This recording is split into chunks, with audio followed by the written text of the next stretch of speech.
Do I look like I just woke up? Well, that's probably because I just woke up.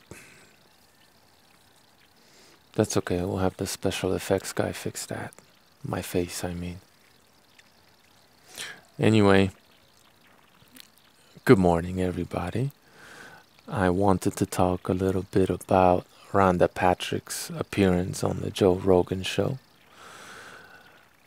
Not a comprehensive review, just a reaction. One of the things that tickles me when people talk about the carnivore diet is when they call it extreme, and Rhonda Patrick did exactly that. Now, look, I'm not going to argue if that's what you want to call it. It's not that important to me, but it does tickle me because I think there are better names for it. Maybe ancestral, anachronistic, unusual, new, and rapidly growing in popularity. I think there are much better adjectives and terms in general you could use to describe this diet. And when you say extreme, it really sounds like you are negatively predisposed, biased, and you're all charged up, and you're going to tell us how dangerous it is, right? And that's exactly what she did. Even though she admitted there's no evidence either way. Well, there's evidence that it's very good for people, right? If people eat this way and they improve, their health improves, and they feel good today, right now, as they're eating this way, why would they all of a sudden start feeling poorly tomorrow or the day after or in 10 years of eating this way? If I feel good today, I'm putting money in the bank for tomorrow, right? But maybe I'm a little bit too logical for Rhonda because she's the doctor. Anyway, extreme diet. That just tells you where you're coming from, Rhonda. Tells me where you're coming from. And speaking of extreme, I checked out how Rhonda eats, and Jesus Christ. I mean, first and foremost, she takes like at least 20 different supplements. Now, what the fuck is wrong with your diet, Rhonda, that you gotta take all these supplements? Am I being too logical again? Yeah. Doctor. Looking to optimize health with chemies. And bitching about our natural ancestral diet. And not all of us eat like Sean Baker or Michaela Peterson, okay? And a lot of us still eat some vegetables. And it's still the carnivore diet. So to paint everybody with this wide brush and act like all they eat is steak, well, you didn't really research the diet as well as you pretend you have, right? And if you really wanted to research it and learn about it, why not get on it for 30 days at least? It's not going to ruin your health, and definitely not as much as all those chemical toxic supplements you're taking. Definitely not as much as all that kale and chard you're guzzling down. Why not experiment? Why not actually research it? It would be so easy. You already eat meat. No? Too much to ask, huh? Didn't even give it a fair chance and have such a strong opinion on it already. Okay. And those of us who are doing it, well, we don't know what we're talking about, right? Because we're peons and you're a doctor, Rhonda. A lady's a bitch. I mean, come on. Let's just keep it real. Lady's a bitch. She thinks she's better than you. Speaking of extreme, Rhonda, I don't know if you guys saw or know, but she takes or noticed, or maybe she mentioned it on the podcast. I don't remember. She takes what is it? Broccoli seeds or Brussels sprout seeds? One of those seeds of one of those goitrogens, and full of oxalates. I have no doubt. I wouldn't know exactly. She sprouts those seeds probably in her little chia pet she got as a child, and then just eats Brussels sprouts, seed sprouts, or something like that. Broccoli sprouts. Yeah, that's not extreme at all. We've been doing that for millions of years. Eating sprouts. Fodder. Not extreme at all. Everybody should be doing that. And where do we get these seeds from? The little Walgreens, Rite Aid, or what else you got? Albertsons seed packets that are meant for your garden. Yeah, just make sure they're not coated with any pesticides or insecticides, and you'll be all good. Where the fuck do you get all these seeds from? That's normal. And then she takes kale, chard, spinach, apple, banana, carrot, and like 15 other vegetables. Throws them in a Vitamix because no other blender on the market could chew through all that fucking fiber. And then guzzles it down like that ain't extreme at all. Well, yeah, we've been doing that for millions of years. With some of these vegetables being as young as a couple thousand years old, right? That's a very natural way and normal way, ancestral way of eating foliage, right? Just throw it all in the Vitamix and guzzle it down.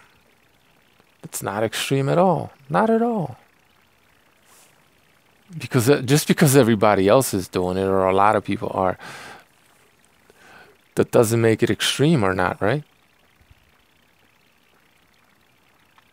If people start eating carnivore and more people start eating this way, and all of a sudden it becomes the majority diet, the diet's not going to change. It's going to be the same diet. Will you still be able to call it extreme? Probably, if you want to, right? It doesn't matter how popular it is. You just think it's wacky. And that's fine. I still think there are better words for it.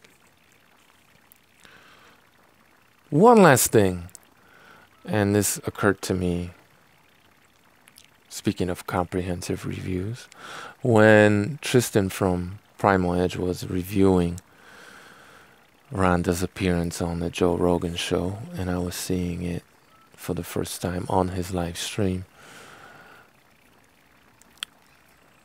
I forget what Tristan said to it, but something he said made me think, and what he was responding to was Rhonda's assertion that eating carnivore is like fasting.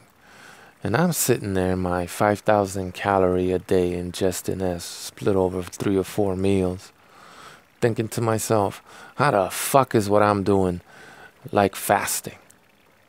I think I'm going to need a rocket scientist to explain that one to me. So go ahead, Rhonda, explain it to me. Now, okay, people who fast intermittently on the diet because they're so bored with their food, right? They just don't want to eat. Thanks, Rhonda. I have yet to hear one person on the carnivore diet say that they're bored with their food. But she did her research. She was all over the blogs, and apparently that's what they said.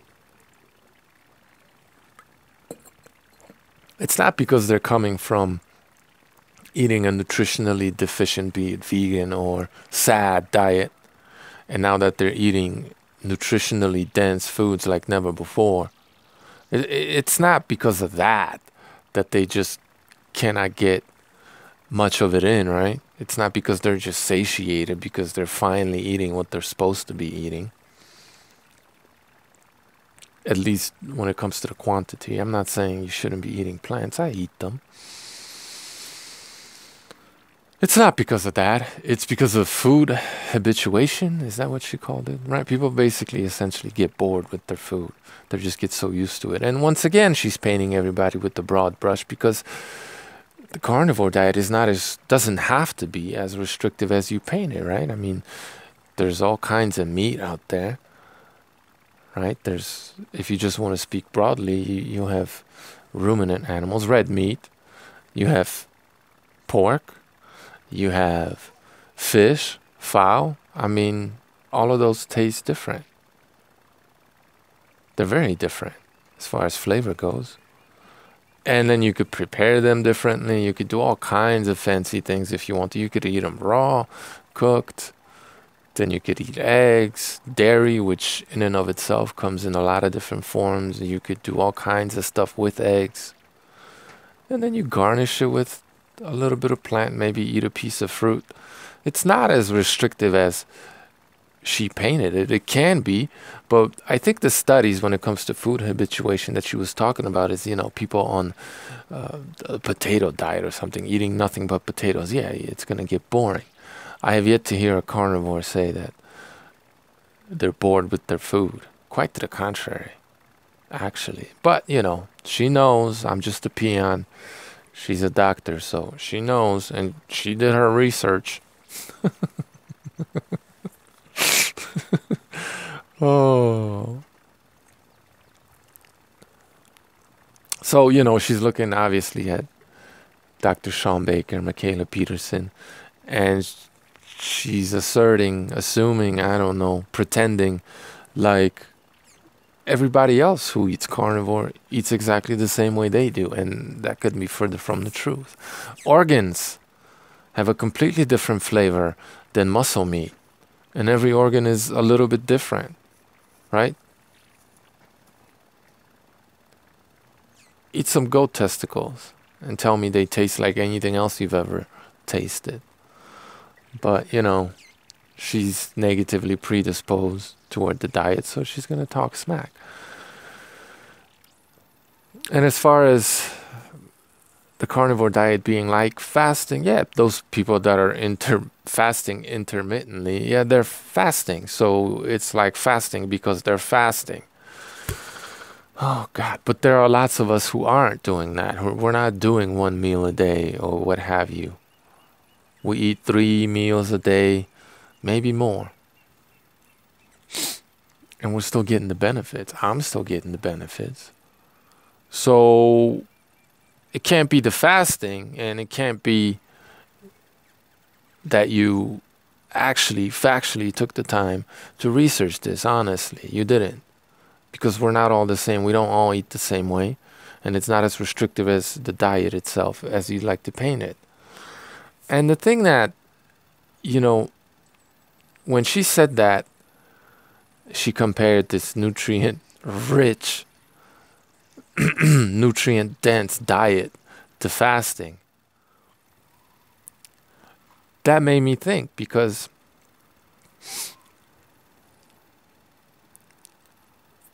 the one obvious, blatant, and impossible to ignore similarity that the carnivore diet has to actual factual fasting is that you're taking plants out of the diet. And maybe, since that's what every carnivore talks about, maybe the reason why people feel so good, maybe why so many vegans love to fast, is because they get off their shit diet that's fucking them up. And the same goes for the carnivore. They stop eating plants. I'm not saying all plants are bad, but they take out those plants that are fucking them up. And maybe that's why people who fast and people who go on carnivore feel so good, because they take plants out of the diet. Duh. Occam's razor is this principle that states that the simplest solution to a problem is likely the correct one. But no, Rhonda is not about simple solutions. And do you know why? Because if the solution is simple, Any peon like you or I will find it.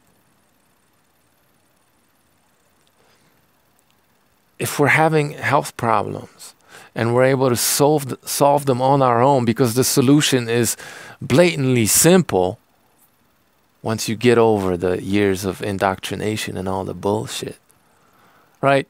If the solution is so banal and simple that any idiot can find it, and I don't mean that literally. I think a lot of us are a lot more intelligent than Rhonda. She's just more educated, right? Because she did her research. But if that's the case, and this is what's actually happening right now, people are experimenting with different diets and getting results. Healing themselves without the help of the pharmaceutical industry, without the help of doctors like Rhonda. Which is why these clowns are threatened, okay? Because we don't need them for everything. We don't. And she feels personally slighted. She feels threatened because people are saying, look, Rhonda, you don't know shit. I try to do what you're doing, what you're recommending, and it didn't work, lady. It didn't work. I did it my way, and it's working, all right? Do you understand how little that makes her feel? How insignificant that makes her feel after all these years of studying, going to medical school, right? And researching the carnivore diet for 30 days. You little peon who's been doing it for 6 months and maybe 10 years. How dare you think that you know more about this than she does? You didn't go to school. You don't know about the mechanisms. She has to make the solution complicated. It has to be difficult, right? Because that's the only way high priests stay in power, peons. Understand that. And they don't want to give up that power because they invested a lot of time and money to get it. So if you start finding solutions on your own and you take them out of the equation, well, that's not going to sit very well with them, is it? Which is why Dr.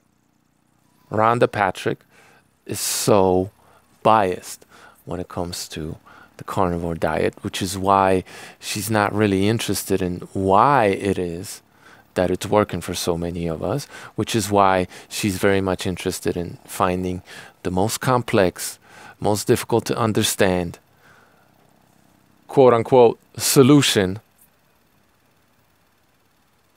so that she can wrestle some of that power away from the peons and remain in her high priest position. But I could be completely wrong about the lady. Doubt it.